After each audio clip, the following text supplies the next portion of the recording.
Hello दोस्तों, I am Pankaj Kumar from Chaudharipur. आप देख रहे हैं chemistry classes by Pankaj sir. दोस्तों, आज जो मैं आप लोगों के लिए टॉपिक लेके आया हूँ क्लास 9th और क्लास 11 के बच्चों के लिए। तो इसमें कुछ फार्मूला है जो न्यूमेरिकल पे पूछा जाएगा। Atomic number equal to proton number equal to electron number. कह रहा है कि आइसोलेट के फॉर्म में जब रहेंगे तो एटॉमिक नंबर, प्रोटॉन नंबर और इलेक्ट्रॉन नंबर तीनों क्या रहेंगे, इक्वल रहेंगे। फिर दूसरा फार्मूला आपका mass number equal to proton number और प्लस न्यूट्रॉन नंबर। कोई पूछेगा मास नंबर किसे कहते हैं, तो proton number plus neutron number की योग को ही क्या कहते हैं, मास नंबर कहते हैं। अगला फार्मूला है आपका प्रोटॉन नंबर, तो mass number minus neutron number. अगर आपका प्रोटॉन पूछेगा तो मास में से क्या करेंगे, न्यूट्रॉन को माइनस कर देंगे। अगला फार्मूला आपका neutron number equal to mass number minus proton number. अगर आपका न्यूट्रॉन पूछता है तो मास में से क्या करेंगे, प्रोटॉन को माइनस कर देंगे, तो आपका मास नंबर न्यूट्रॉन नंबर आपका आ जाएगा। इसी पे कुछ क्वेश्चन है, ध्यान से समझेंगे। क्वेश्चन नंबर 1, एक तत्व का परमाणु भार 24 है तथा इसके नाभिक में 12 न्यूट्रॉन है। तत्व के परमाणु क्रमांक की गणना कीजिए। तो बाबू, आपको मालूम है कि मास नंबर आपका जो दिया है 24 दिया है और न्यूट्रॉन नंबर जो दिया है आपका 12 दिया है। तो आपको पता है प्रोटॉन नंबर अगर ज्ञात करना हमको, तो proton number equal to mass number minus neutron number. तो मास नंबर 24 दिया है, न्यूट्रॉन नंबर 12 दिया है, इक्वल टू जब माइनस करने कितना आ जाएगा, 12 आपका आ जाएगा। तो आपको फार्मूला पता है atomic number equal to proton number equal to electron number. तो प्रोटॉन आपका 12 है तो एटॉमिक नंबर भी 12 होगा और इलेक्ट्रॉन नंबर भी क्या होगा, 12 होगा। तो देखिए इसमें लिखा है atomic number 12, proton number 12, electron number 12 और मास नंबर 24 और न्यूट्रॉन नंबर कितना है, 12 दिया है ये क्वेश्चन में। तो ये आपका क्वेश्चन क्या है, प्रॉपर रूप से आपका ये क्वेश्चन सही हो गया। ठीक है, आगे ध्यान दीजिएगा। इसमें और भी कुछ क्वेश्चन है जो बहुत इंपॉर्टेंट क्वेश्चन लेके मैं आप लोग लेके आया हूँ। ये आप दूसरा क्वेश्चन ध्यान से समझेंगे। यदि किसी तत्व का परमाणु क्रमांक 26 और द्रव्यमान संख्या 56 है तो इसकी कक्षाओं में इलेक्ट्रॉनों की कुल कितनी संख्या होगी। ध्यान दीजिएगा, सेम वही फार्मूला रहेगा, एटॉमिक नंबर और plus proton number equal to क्या, इलेक्ट्रॉन नंबर। ठीक है, ये तीनों क्या होते हैं, आपके बराबर होते हैं। ध्यान दीजिएगा, एटॉमिक नंबर 26 दिया है, प्रोटॉन नंबर 26 दिया है और इलेक्ट्रॉन नंबर भी क्या दिया है, 26 दिया है। तो हमसे पूछ रहा है कि इलेक्ट्रॉनों की कुल संख्या, तो आपके ये तीनों फार्मूला बराबर होते हैं, तो इलेक्ट्रॉन की संख्या कितनी हो जाएगी, 26 हो जाएगी।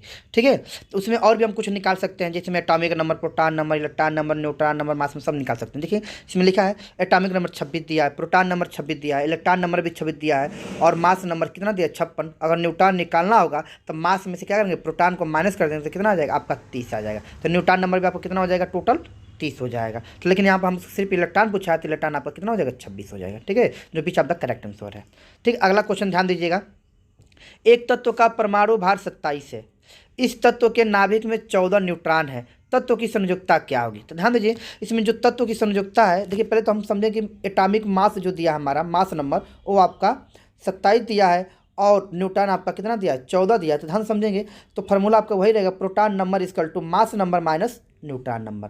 ठीक है, तो प्रोटॉन इक्वल टू मास 27 दिया है और न्यूट्रॉन आपका 14 दिया है, तो 27 में से 14 क्या करेंगे, माइनस कर देंगे, तो आपका कितना आ जाएगा, न्यूट्रॉन नंबर, आपका प्रोटॉन नंबर कितना आ जाएगा, आपका 13 आ जाएगा। ठीक है, तो ये इस प्रकार से क्या करें, आसानी से किसी का भी निकाल सकते हैं। देखिए इसमें लिखा है atomic number 13, proton number 13, atomic electron number 13 और मास नंबर 27 और न्यूट्रॉन नंबर आपका 14 खुद क्वेश्चन में ही दिया है। तो हम क्या करेंगे, मास में से न्यूट्रॉन को अगर माइनस कर देंगे तो आपका प्रोटॉन नंबर क्या करेगा, आसानी से मिल जाएगा। इसकी जो संयोजकता होगी बाबू, इसका 3 होती है। ठीक है, आगे नेक्स्ट क्वेश्चन, एक तत्व का परमाणु क्रमांक 19 तथा द्रव्यमान संख्या 39 है तो इसके नाभिक में न्यूट्रॉनों की संख्या ज्ञात कीजिए। तो ध्यान से समझेंगे, कह रहा है कि एटॉमिक नंबर हमारा 19 दे दिया है तो प्रोटॉन नंबर भी 19 हो जाएगा और इलेक्ट्रॉन नंबर भी क्या हो जाएगा, 19 हो जाएगा। ठीक है, ध्यान से समझेंगे। तो न्यूट्रॉन नंबर को ज्ञात करना है, तो पता है neutron number equal to mass number minus proton number. Mass में से प्रोटॉन को माइनस कर देंगे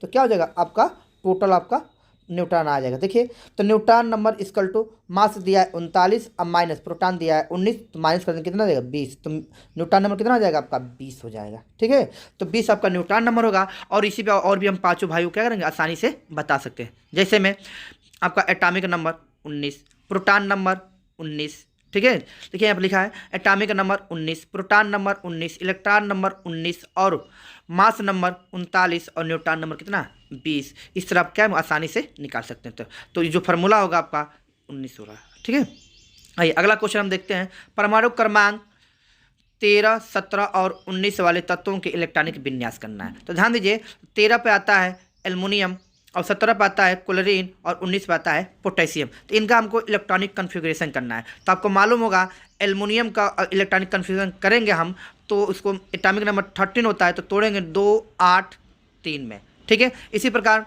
हम क्लोरीन का तोड़ेंगे एटॉमिक नंबर 17 होता है तो 2, 8, 7 और हम 19 को तोड़ेंगे तो 2, 8, 2, 8, 8, 1 में क्या होगा आपका ये आसानी से टूट जाता है।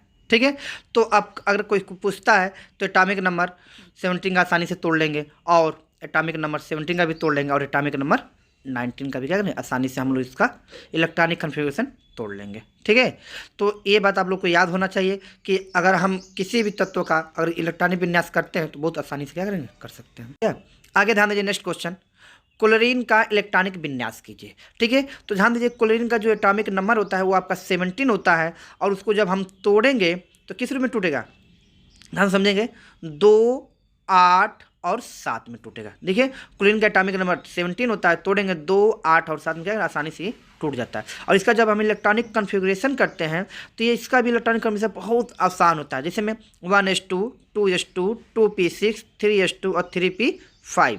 बाबा अगर ऊपर के हम इलेक्ट्रॉन को जोड़ेंगे तो आपका 17 होना चाहिए। देखिए 2 और 2 4 और 6 4 10 और 10 2 12 और 12 5 17। ये क्या होता है इनका इलेक्ट्रॉनिक कन्फिग्रेशन होता है। तो अगर क्लोरीन का कोई पूछेगा इलेक्ट्रॉनिक कन्फिग्रेशन तो 1s2, 2s2, 2p6, 3s2 और 3p5 इसका क्या होता है इलेक्ट्रॉनिक कन्फिग्रेशन होता है। ठीक है, अगला हम क्वेश्चन पे हम ध्यान देंगे तो इसलिए क्वेश्चन बहुत इंपॉर्टेंट है और ये आप लोग को कम से कम इलेक्ट्रॉनिक कन्फिग्रेशन आना चाहिए। ठीक है, most important of the electronic configuration. Next question आपका एल कोष तथा एम कोष में कितने अधिकतम इलेक्ट्रॉन रह सकते हैं। तो इसका जो फार्मूला होता है बाबू 2n स्क्वायर होता है। ठीक है, उस फार्मूले पे हम क्या करें इसको आसानी से निकाल सकते हैं और ये फार्मूला आप लोग को हम बताए होंगे 2n स्क्वायर। और ठीक है ध्यान दीजिए तो एल कोष में बाबू मैक्सिमम 8 इलेक्ट्रॉन रह सकते हैं। क्या रह सकते हैं एल कोष में मैक्सिमम आपका 8 इलेक्ट्रॉन रह सकते हैं और एम कोष में आपके मैक्सिमम 18 इलेक्ट्रॉन रह सकते हैं। तो आपको मालूम होगा फार्मूला आपको बताए हैं कि जो आपका L बराबर 1 होता है और M बराबर आपका ठीक है आसानी से निकाल सकते हैं। वर्तमान में कितने तत्व ज्ञात हैं। तो ध्यान दीजिए वर्तमान में जो तत्व ज्ञात है वो टोटल आपका 118 होते हैं। तो जो आप देखते हैं बोर्ड मास हमारे क्या आंसर देते हैं।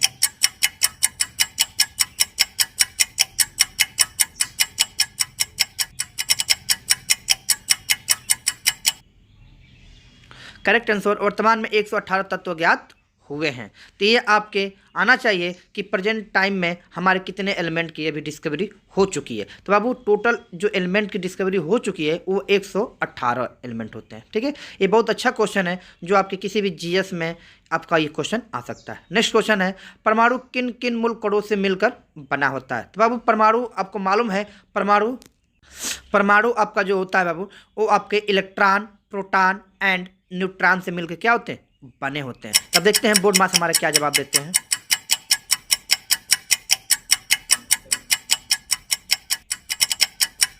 Nine 10 beach of the correct answer electron, proton तथा न्यूट्रॉन से मिलकर बना होता है।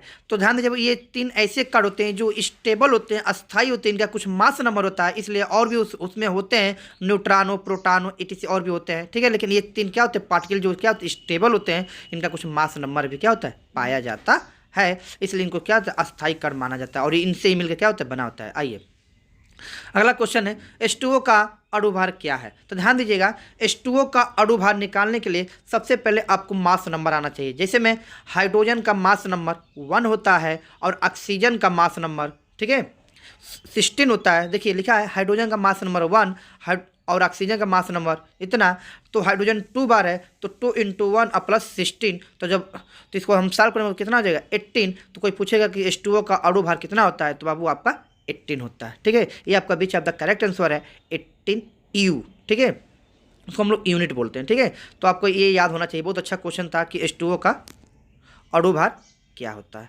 ठीक है। अगला क्वेश्चन आपके सामने ये है, अमोनिया का अणु भार ज्ञात कीजिए। ठीक है, तो जो अमोनिया का जो अणु भार होता है बाबू, सेम उसी तरह निकालेंगे कि नाइट्रोजन का अणु भार आपका 14 होता है और हाइड्रोजन का अणु भार 1 होता है। जब इनको हम सॉल्व करेंगे बाबू, ठीक है, ध्यान से समझेंगे, जब इनको हम सॉल्व करेंगे तो बहुत आसानी से क्या होगा, इनको हम सॉल्व कर सकते हैं। जैसे में नाइट्रोजन का 14, हाइड्रोजन का 1, तो अब इनको हम सॉल्व करें तो 14 प्लस, देखिए लिखा है 14 प्लस 3 इंटू 1, तो 14 प्लस 3 1 3 हो जाएगा। तब जब इनको दोनों को ऐड करेंगे बाबू 14 और 3 को, तो कितना हो जाएगा आपका 17 आ जाएगा। ठीक है, तो बीच ऑफ द करेक्ट आंसर क्या हो जाएगा आपका 17। ठीक है, अगला क्वेश्चन, किसी 5 अधातु के नाम लिखिए। बाबू किसी भी 5 अधातु के आपको नाम लिखना है। तो जो आपके 5 अधातु होते हैं बहुत आपको ये याद है। ठीक है, देखिए बोर्ड मास्टर्स क्या जवाब देते हैं। देखिए कार्बन, नाइट्रोजन, ऑक्सीजन, फ्लोरीन और सल्फर, ये क्या होते हैं, और भी होते हैं लेकिन उनमें से हम 5 को लिए हैं, जिसका नाम होता है कार्बन, नाइट्रोजन, ऑक्सीजन, फ्लोरीन और सल्फर। ये के क्या आपके होते हैं, ये आपके अधातु एलिमेंट होते हैं। ठीक है, पूछे किसी भी 5 नॉन मेटल एलिमेंट के नाम लिखिए, तो आपको इन्हीं में से किसी एक को लिख लेना। ठीक है, अगला क्वेश्चन, किसी 5 धातुओं के नाम लिखिए। बाबू किसी भी 5 धातुओं का अगर आपको नाम लिखना है तो बहुत आसानी से लिख सकते हैं। आपको पता है कि यस, देखिए आप बोर्ड मास के आज पहले जवाब देते, पहले तब बताते हैं आपको। हाँ देखिए, सोडियम, मैग्नीशियम, एल्युमिनियम, आयरन और कॉपर। बाबू आपको यस ब्लॉक के आल्ट वाले एलिमेंट क्या होते हैं, मेटल होते हैं। और डी ब्लॉक के आल्ट वाले एलिमेंट क्या होते हैं, मेटल होते हैं। और एफ ब्लॉक के आल्ट वाले क्या होते हैं, मेटल होते हैं। और पी ब्लॉक में आपके तीनों पाए जाते हैं, मेटल, नॉन मेटल और मेटल वाइड। ठीक है, तीन, ये जो सोडियम, मैग्नीशियम, एल्युमिनियम क्या आपका मेटल होते हैं। किसी 5 उपधातु के नाम लिखना है। ठीक है, ध्यान दीजिए, किसी भी 5 उपधातु का आपको नाम लिखना है। तो आपको बता दें पी ब्लॉक में उपधातु पाए जाते हैं और पी ब्लॉक में तीनों एलिमेंट पाए जाते हैं, धातु, अधातु और उपधातु। देखिए बोर्ड मास क्या जवाब दे रहे हैं, आइए, बोरान, सिलिकॉन, जर्मेनियम, आर्सेनिक, ठीक है, बिस्मथ, एंटीमनी और टेलिनियम और पोलोनियम, ये सब क्या होते हैं आपके, ये होते हैं जो आपके सब मेटल होते हैं, इसको बोलते हैं मेटल वाइड। ये आपके क्या होते हैं, उपधातुओं के नाम से इनको जाना जाता है। आई होप को मेरा वीडियो आपको समझ में आया होगा। तो वीडियो समझ में आया, सब्सक्राइब कमेंट जरूर करिए। All the best.